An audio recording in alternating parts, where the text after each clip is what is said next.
Olá! Vai começar mais um episódio do podcast Papo de Veterinária. Eu sou Thaís Rocha e uma vez por semana eu converso com profissionais da medicina veterinária sobre trajetória e escolhas que moldaram sua carreira. Esse episódio foi gravado pela plataforma Zoom em 10 de março de 2021 e a entrevista foi publicada no canal youtube.com/papo de veterinária. Se você gosta da área de anestesiologia veterinária, venha conhecer a história de Luísa Quintão. Médica veterinária graduada pela UNB, instituição onde também fez programa de residência, ela possui mestrado e doutorado pelo Unesp de Botucatu. Já trabalhou no maior hospital privado de Brasília e atualmente é autônoma, prestando serviços em Campo Grande, no Mato Grosso do Sul. Luísa nos conta sobre o que considera importante para a atuação ética e quais escolhas contribuíram para a sua formação. É um prazer estar aqui com você conversando um pouquinho sobre a área que eu amo, que é a anestesiologia. Luísa, vamos começar com a pergunta polêmica. Eu não sei se você está preparada. A culpa sempre é do anestesista? Não!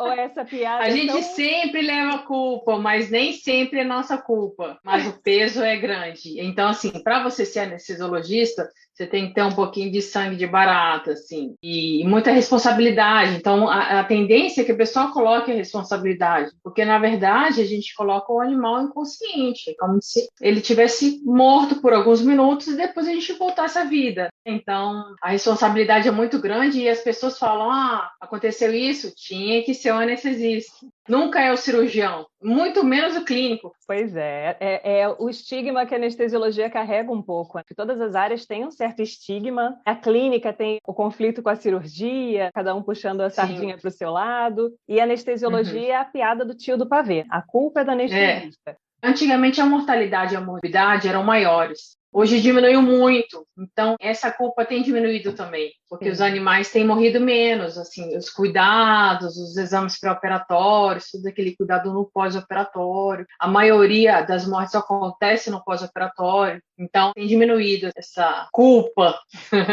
Que não é uma culpa, na verdade, né? A gente basicamente não tem como viver sem um anestesista. É necessário para vários procedimentos e para uma medicina veterinária ética, você tem que ter um bom profissional nessa área atuando. Porque antigamente achava-se que o animal não sentia dor. Antes era assim, não sente, ele reclama, mas será que ele sente dor igual ao humano? Será que os mecanismos de dor são parecidos, são próximos, são diferentes? Então, a gente vê diversas espécies sentindo a mesma quantidade de dor do humano. Então, com o tempo, isso foi ganhando importância. Ainda bem. Que trouxe mais qualidade de vida, mais consciência, assim, de você fazer um procedimento com anestesia. Na verdade, com o anestesista, de preferência, porque aí ele sim consegue moldar um jeito mais seguro para esse animalzinho, para ele sobreviver e ficar bem. Porque também não adianta nada, se anestesia de qualquer jeito, ele adquire uma dor crônica pós-operatória, aí fica dias e dias internado, enfim, um monte de complicação se você não anestesiar direito. Então não adianta anestesiar por anestesiar, tem que ser feito de forma correta.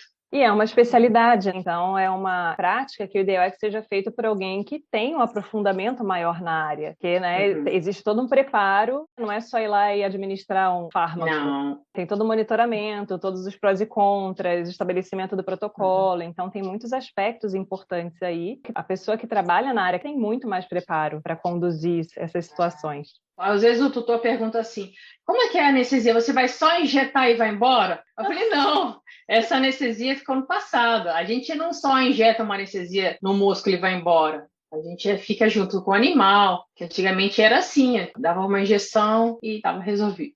Mas foi o que você comentou, né? Acho que com o avanço da ciência em relação a como os animais sentem a dor, se é da mesma forma que o humano ou não, quais são os mecanismos, a gente tem muito mais condição de trabalhar de forma mais ética com os pacientes. E você sempre quis trabalhar nessa área? Não. Eu sempre gostei de pequenos, embora na minha faculdade eu tenha feito iniciação científica com bovinos, Eu já fiz experimento com ovelha. O meu PIBIC foi com nutrição de ruminantes. Então, a gente fazia aquelas fístulas nos animais e fazia a coleta de líquido ruminal. Já fiz experimentos com ovos de codorna. Então, assim, Olha! na faculdade, a gente vê tudo. Mas eu sempre gostei de cachorro. Então, como na época o estágio era mais flexível, no meu sexto semestre já comecei a fazer estágio no Hospital de Pequenos Animais, na Universidade de Brasília. Tem dois hospitais, o de pequenos e o de grandes. Eles são separados geograficamente. E eu sempre fui cachorreira, então eu ia para o Hospital de Pequenos. Eu gostava de clínica, gostava de cirurgia, só que na clínica ainda tinha um pouco mais de espaço, mas a concorrência era muito grande. E na cirurgia não tinha espaço, todo mundo queria ser cirurgião. E assim, estagiário é estagiário. Todo mundo passa por isso. Aí o pessoal fala, vocês brigam com o estagiário, vocês judiam, manda o estagiário limpar a baia, limpar canil. Enfim, todo mundo já foi estagiário. Na minha época, eu era estagiária da cirurgia e não tinha espaço para mim. Aí uma mocinha que já me conhecia, ela falou assim, Lulu, eu estou começando a anestesiar os animais no hospital. Ela não tinha formação nenhuma de anestesia, mas estava começando a anestesiar, o hospital era novo. E ela falou assim, você não quer me ajudar? Fica aqui comigo na anestesia. E aí eu comecei a gostar, como estava o espaço aberto, ninguém queria. Então eu comecei a fazer estágio na anestesia, ficava entre a clínica e a anestesia. E eu era muito amiga da professora de clínica também, gostava de felinos, então quando tinha os gatos bravos, eu ajudava ela a sedar os gatos. E aí acabei passando na residência, mas na época a residência era cirurgia e anestesia. E aí eu vi que eu não gostava de cirurgia. Ortopedia, então, nem pensar. Eu deixava para o meu amigo que gostava e ficava na anestesia. E aí assim surgiu e nunca mais saí. Muito bacana. É interessante essa sua fala, exatamente porque é um ponto que a gente bate muito na importância do aluno experimentar várias áreas diferentes, ter essa vivência para ele poder realmente determinar o que ele gosta, o que tem a ver com ele e o que não tem. Esse conceito de entrei na faculdade e eu já sei a área que eu vou atuar, ele é tão abstrato. Hoje em dia eles nem sabem da vida ainda. Eu vou abrir a clínica para mim, quando eu me formar, já guardei o dinheiro, meu pai já prometeu para mim, vai abrir a clínica. E assim, a vida não é assim. E inclusive, os 2 anos que eu passei, eu fazia PIBIC com uma colega, que depois fez residência comigo, também em cirurgia e anestesiologia. Hoje ela é oncologista. Ela não tem nada a ver com nutrição de ruminantes. Mas o nosso PIBIC, ele gerou publicação, ele gerou apresentação em congresso, era uma parte de um experimento do mestrado de um outro rapaz. Ela gerou muitos frutos que na hora de eu fazer a prova da residência me ajudou muito. Fez diferença na pontuação do currículo. Tanto que eu e minha amiga, nosso currículo era muito melhor do que das outras pessoas, porque as outras pessoas que gostavam de pequenos animais não tinham PIBIC, porque na época não tinha vaga em pequenos animais, tinha vaga na zootecnia, tinha vaga em outras áreas de produção animal, de inspeção de alimentos. Aí, se eu fechar minha cabeça, falar, não quero. Na verdade, eu queria ter um PIBIC, independente de qual hora que fosse. Eu queria uma bolsa que, na época, eram uns R$ 350. Eu abastecia meu carro para o mês inteiro, pagava celular, pagava minhas festinhas. Então, assim, por mais que eu morasse na casa da minha mãe, eu já conseguia pagar minhas coisas. E aí a gente aprende a trabalhar em equipe, a escrever e pontua o currículo para eu conseguir fazer. Não, eu quero anestesia. Então tá. Mas, claro que se eu fizesse PIBIC na anestesia, ia ser melhor, mas eu não tive oportunidade de fazer. Não tinha nem professor na época. Era uma professora que fazia cirurgia e anestesia, a gente fazia eutanásia. Então, assim, a gente aprendia a montar um aparelho de inalatório, a gente aprendia alguns fármacos, mas na hora da cirurgia mesmo, fazia a cirurgia, anestesiávamos, aí anestesiava de qualquer jeito, e eutanasiava os animais. Essas questões que hoje em dia, às vezes, os comitês de ética barram, isso tem um passado, como era antigamente. Isso, na minha época exatamente. Era com coelho, a gente fazia técnica cirúrgica com coelho, aí anestesiava, fazia os procedimentos, no final eutanasiava o coelho. Então, assim, isso veio evoluído dentro da medicina veterinária ao longo do tempo. Hoje você já não faz mais isso. Então, por exemplo, quando eu fui fazer mestrado em Botucatu, que eu era pós-graduanda e ajudava nas aulas de técnica cirúrgica ou nas aulas de anestesiologia, viam animais da prefeitura, ou seja, a prefeitura passava na casa das pessoas, principalmente os mais carentes, então fazia um exame básico, um hemograma, alguma coisa básica, recolhia os animais, levava num caminhão com as gaiolas bonitinho, levava para a Unesp, a gente fazia aquele mutirão de castração no período, e no final do dia ele levava para a prefeitura, não sei se dormia na prefeitura ou se já levava embora para a casa das pessoas. E aí nas aulas a gente fazia a castração, mas era a castração de um animal de tutor. Por mais que seja pela prefeitura, de gente mais carente, humilde, era tutor, a gente não fazia eutanásia dos animais. Então os meninos aprendiam a anestesiar aqueles animaizinhos do jeito que eles apareciam. E a gente ajudava, então eles não ficavam sozinhos, a gente ajudava, ó. Faz isso, faz aquilo. Acho que é uma forma mais bacana Sim, com de certeza. ensinar e de aprender, né? Que não ter consequências. Ah, o que eu fizer, ele vai morrer mesmo, então... Não, o anestesista justamente ele é o contrário disso. Ele não quer que morra. Então ele até mesmo para ele saber se ele gosta e se ele leva jeito, porque pode até gostar, mas anestesia, oncologia, algumas áreas, não é o veterinário que escolhe, a área que escolhe o veterinário, né? Porque são mais pesadas assim. Então não é todo mundo que tem um perfil. Você tem que ter um perfil para aquilo ali. Sim. Várias áreas têm essa característica, como você falou, anestesiologia, oncologia, as pessoas que trabalham com intensivismo, em emergências, né?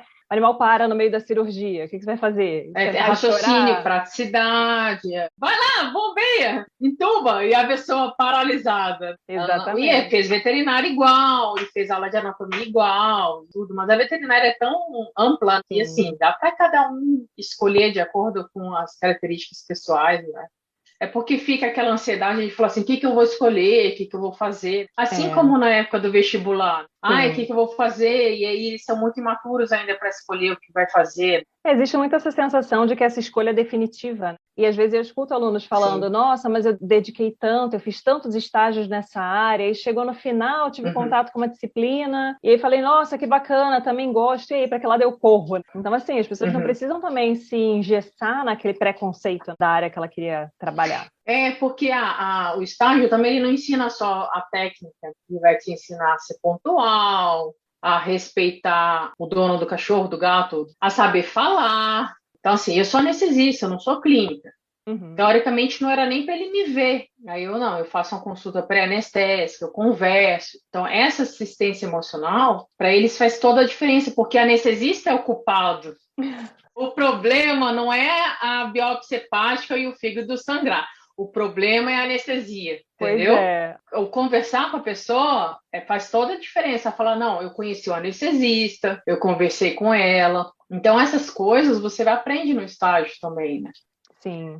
É importante o próprio estagiário ter esse olhar. Muitas vezes eles vêm naquela ansiedade, estágio em tal lugar é bom porque eu boto muito a mão e faço muito procedimento, estágio em tal lugar não é bom porque eu só fico olhando. É muito importante todos esses aspectos que as pessoas podem aprender no estágio, além do colocar a mão, além do furar, além do fazer incisão, além do suturar, existem muitos outros aspectos importantes. A tendência é que você ponha menos a mão quando você faz estágio. Por exemplo, eu anestesio desde 2005, então há 16 anos. E eu faço questão de pegar a minha veia, porque eu já passei por experiências muito ruins de outras pessoas canularem os animais para mim e eu perder animal na cirurgia, ou ter que parar a cirurgia e pegar veia novamente, enfim. Poxa, não deixa eu pegar nenhuma veia. Pode ser que no pós-operatório a gente pegue outra veia, mas para aquele procedimento ali, eu gosto de eu pegar veia. Tinha uma enfermeira no hospital que eu trabalhava em Brasília, que ela é confiável. Mas são coisas assim que são cruciais para o sucesso do seu procedimento. É igual entubar, você tem que ter certeza que está entubado. Então, tem alguns pontos chaves que realmente, assim como o cirurgião vai falar assim, será que eu vou deixar essa pessoa botar a mão? Então, tem algumas instituições que põem menos a mão. Por exemplo, quando eu fui fazer meu estágio final, eu fiquei em dúvida entre a clínica, a cirurgia e a anestesia. Eu fiz 1 mês na anestesia em Botucatu, fiz 1 mês na clínica em Jaboticabal e fiz 1 mês na cirurgia em Jaboticabal. Jaboticabal eu não botava a mão como na Unesp Botucatu em anestesia. Mas eu entendo que a universidade tem toda a regra e tem todos os problemas que já aconteceram com a liberdade demais, enfim. O estagiário ele tem que ser mais paciente. Mas hoje ele consegue fazer menos estágio que na nossa época. Hoje formalizou muito o estágio. Ou você faz o estágio supervisionado, porque aí é responsabilidade da universidade, faz o seguro e tal. Ou você tem que pagar. Então, essa informalidade diminuiu muito e as pessoas estão com medo de contratar estagiários, porque os estagiários também têm entrado com processos trabalhistas. Então, assim, o acesso ao estágio está menor também. Isso é ruim. Acabou dificultando bastante, mas assim, é importante que a gente saiba também, né? Às vezes as pessoas xingam quem impõe a regra, mas com certeza houve uma série de motivos para que isso acontecesse. Da mesma maneira que essa sua conduta, por exemplo, não, eu canulo a veia do animal que eu vou anestesiar, porque você já teve problema com isso. Então, acho que é muito importante as pessoas terem essa mente um pouco mais aberta com relação a esse aspecto também, não é à toa. Mas acho que isso também é tudo uma conversa. Sim. Na verdade, você tem que abrir espaço para conversa. Não adianta você vir com arrogância. Eu vejo muitas pessoas assim, eu estou no topo da pirâmide, você está lá embaixo, então você é estagiário, só vai fazer o braçal para mim. Eu acho que essa conversa, o ensinar, aí ele vai ver o custo-benefício, aí ele vai ver, poxa, eu não peguei a ver, mas foi tão bom o estágio para mim, porque ela me ensinou tanta coisa diferente, ela deixou me entubar, não sei o que, de repente no final do estágio ela até deixa ela pegar uma veia, eu falo assim, você tem uma tentativa num braço, se não der, o outro braço é meu, entendeu? Então essa confiança, ela vai sendo adquirida e tem que ter a comunicação em tudo. Até para o estagiário não se sentir já acuado no início. Chegou no estágio, já está, coitado, sendo massacrado. Tem que ter um equilíbrio. Tem estagiário também que tem um rei na barriga. Vamos vestir a sandália da humildade? Vamos com calma, você está estudando ainda tem muito chão para percorrer. E do jeitinho a gente vai conseguindo as coisas, mas é o equilíbrio, né? Sempre. Eu já conversei com outros médicos veterinários e esse assunto sempre surge. A questão do relacionamento interpessoal. Eu vou ser médico veterinário porque eu gosto de bicho e não gosto de gente. A gente está se relacionando o tempo todo, em todas as esferas da nossa vida. A profissional é apenas uma delas. E para todas as outras, você tem que saber se comunicar bem, se colocar, ter uma postura adequada, ser educado, ser humilde. Então, existem muitas características que são importantes para que a pessoa tenha mais chance de ter um caminho longo, porque você pega um estagiário, né, complicado, não vai ficar abrindo porta para pessoa. Não, de jeito nenhum. Eu trabalhei 6 anos no maior hospital particular de Brasília, que é o Clemenceau. E na época estava precisando de anestesista. E era eu e meu chefe, um outro rapaz tinha ido embora, a gente, vamos mais um, que a gente não está dando conta. Aí eu lembrei de um menino que fez estágio comigo na UNB, quando eu fiz residência. Gente boa de tudo, assim, cara da paz, inteligente. Assim, eu vou chamar fulaninho. Pode até ser que ele não domine a técnica, como a gente que é mais velho, já está mais tempo, domine. Mas a técnica a gente molda. Agora o caráter não. Exatamente.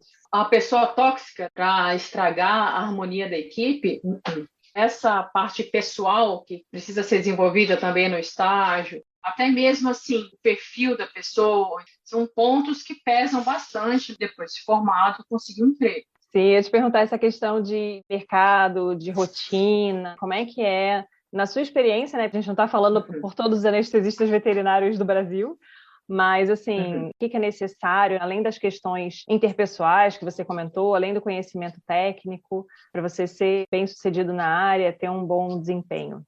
Primeiro de tudo, uma formação mínima, o ideal seria a residência, tá? Porque a anestesia é mão, é igual cirurgia, é tempo de voo. Então, de preferência, a pessoa tem que ter no mínimo uma residência.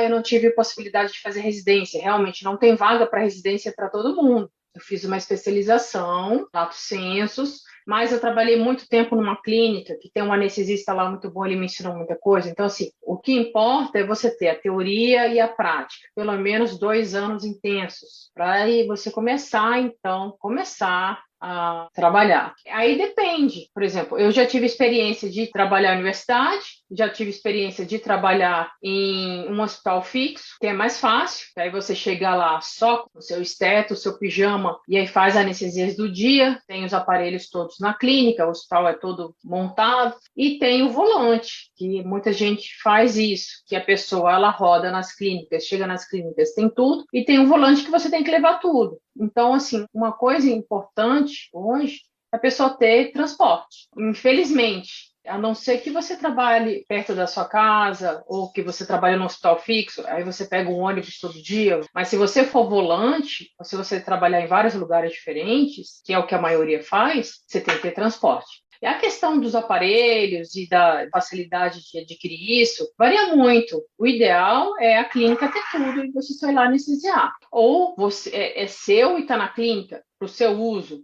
entendeu? Então eu venho aqui todo dia, mas aí fica como médico. Então na segunda e terça-feira o médico ele trabalha no hospital tal. E aí na quarta, na quinta ele trabalha no hospital tal. Então na segunda e na terça ele vai fazer todas as anestesias daquele hospital que estiverem lá para ele. É a mesma coisa com o veterinário. Então, aqui eu tenho duas parceiras mais fixas. Vamos supor, a dentista que eu anestesio, ela é toda segunda, quarta e sexta tarde. Então, toda segunda, quarta e sexta tem um procedimento odontológico. Então, eu já sei. E tem alguns casos que você tem que esperar a pessoa te chamar para você ir, porque é autônomo, né? A gente não tem carteira assinada, poucos lugares são carteira assinada. Lá em Brasília, quando eu trabalhava nesse hospital maior, era contrato de serviço, ou seja, eu só ganho o que eu faço. Eu sou fixa no hospital, eles não vão me mandar embora assim de uma hora para outra. Sócio cotista, que eles chamam de contrato. Tem e não tem vínculo empregatício, entendeu? Informalmente, você está lá, o cara não vai te tirar, mas se ele quiser falar, não vem mais não, você não tem direitos trabalhistas, entendeu? Sim.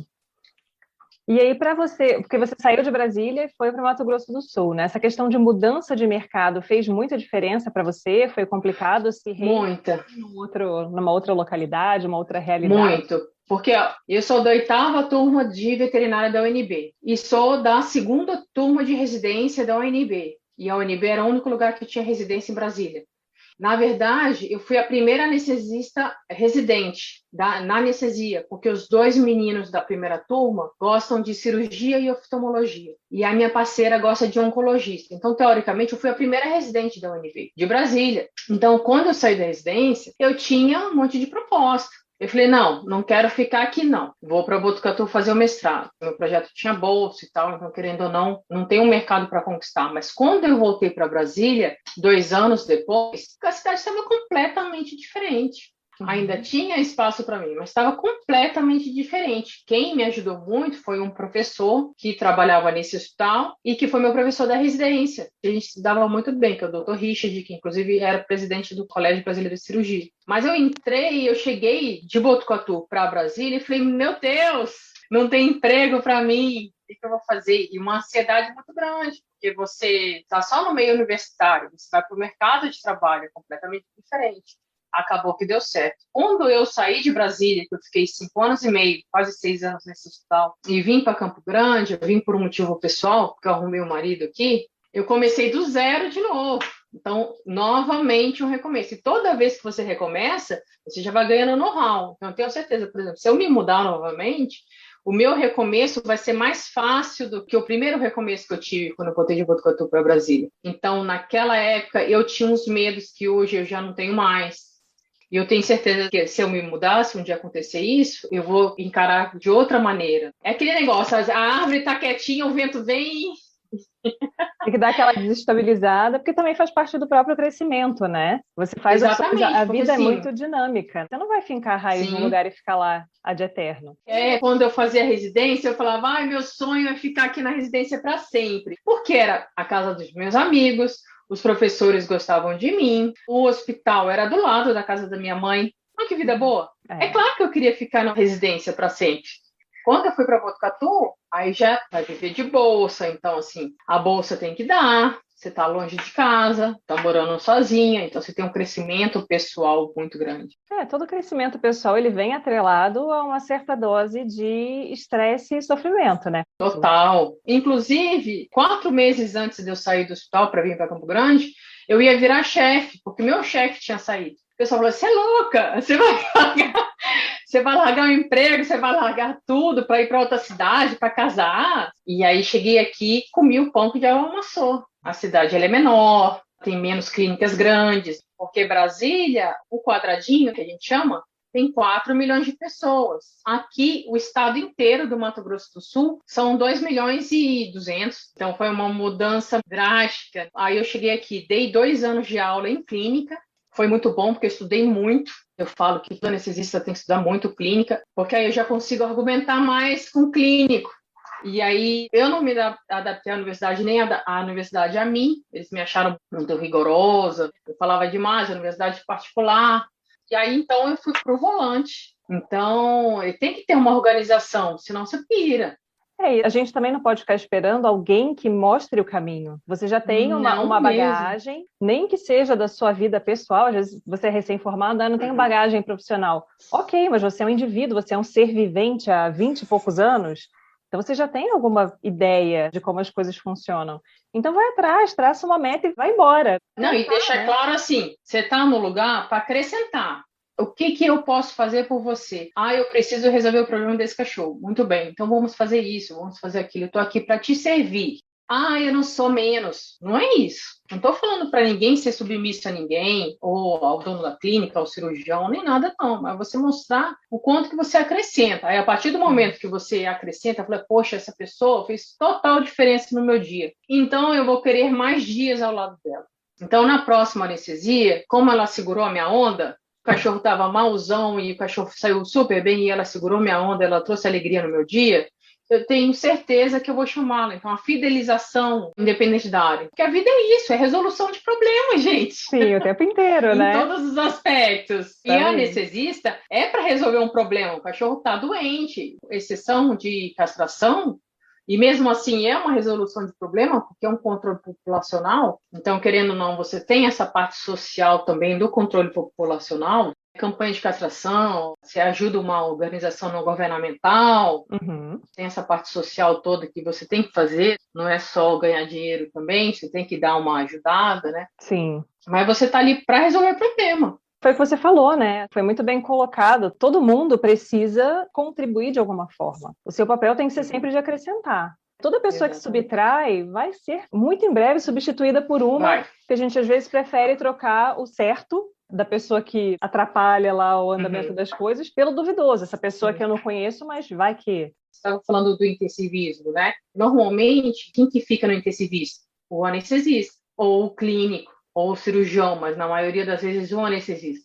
Que o anestesista ele pode trabalhar ou no intensivismo, ou ele trabalha na sala cirúrgica, ou ele pode trabalhar na terapia antálgica, que é uma área que eu gosto muito, que é ambulatorial para tratamento de dor. Entendeu? Ele não precisa estar só na sala cirúrgica, ele pode trabalhar. Olha que coisa pesada, animal morrendo o tempo inteiro, animal com um monte de problema, você tendo que botar um monte de bomba de infusão para manter pressão, para manter respiração, para manter isso, para manter aquilo, e você ainda lidar com pessoas tóxicas, pesadas. Sim. Você quer um lugar tranquilo, os animais ficam bem, eles têm que te ver, têm que ter uma relação positiva com você. A gente vê isso muito na avaliação de dor. Se ele tem medo de você, ele não vai mostrar tudo o que precisa, ou ele vai mostrar o medo, a agressividade. Às vezes você vai classificar a dor de forma diferente. E se ele gosta de você, vai ser mais fácil lidar com esse animal, né? Aí sim, você já tá pesado, é um ambiente pesado, o animal tá com dor, com gente tóxica, ambiente triste. Então não tá, mano, vai ser entre burnout. Que, aliás, né, é um assunto que está cada vez mais sendo discutido na medicina veterinária. Essa desmistificação da questão da saúde mental. As pessoas sentem uma sobrecarga, um estresse inerente à profissão. Em algumas áreas, isso ainda é mais grave, mais intenso do que em outras. E precisa ter realmente esse cuidado em selecionar bem o ambiente que você trabalha. Nos Estados Unidos mesmo, tiveram 3 suicídios em menos de 2 semanas. Logo, nos Estados Unidos, eles remuneram muito melhor que a gente. Entendeu? E mesmo assim as pessoas estão se matando, porque é mal remunerado, sobrecarga de trabalho, a síndrome da compaixão, às vezes a pessoa não aguenta ficar vendo o animal morrendo o tempo inteiro, ou ela quer adotar todos os animais, ou a pessoa não tem vida pessoal, ela vive só para o trabalho, porque o trabalho requer muito puxado. Agora, a caridade, ela é complexa. Por exemplo, eu faço caridade e ninguém precisa saber, ninguém sabe, a minha caridade é feita com mão de obra. Agora, a pessoa me obrigar a fazer caridade dela, não, acho errado. Então, eu adoto 50 animais, então agora, doutora, você não cobra nada, porque eu adotei 50 animais, só que a pessoa não sabe que você vive daquilo.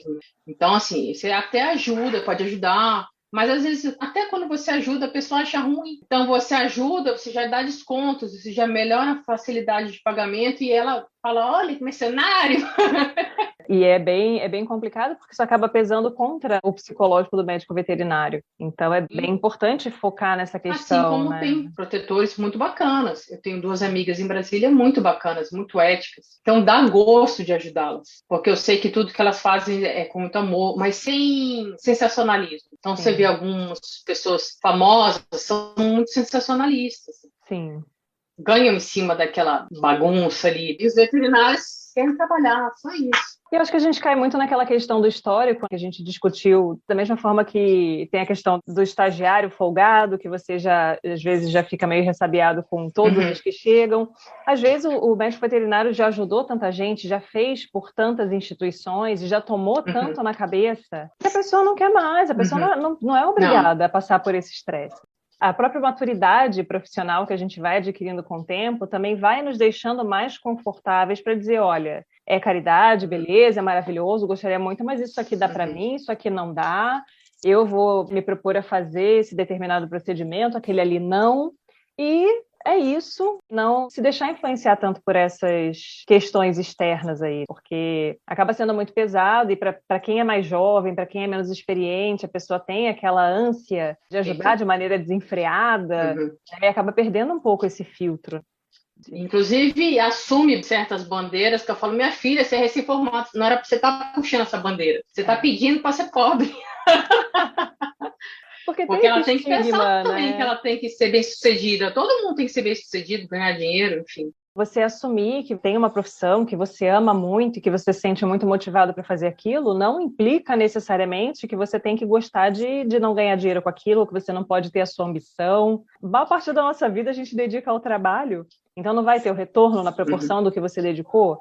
A gente tem que ter essa visão também, mais prática. Deixar de romantizar, de uma certa maneira, a profissão, porque o romantismo não faz bem para ninguém, que dirá profissionalmente, né? E dentro da anestesia, então, não cabe mesmo.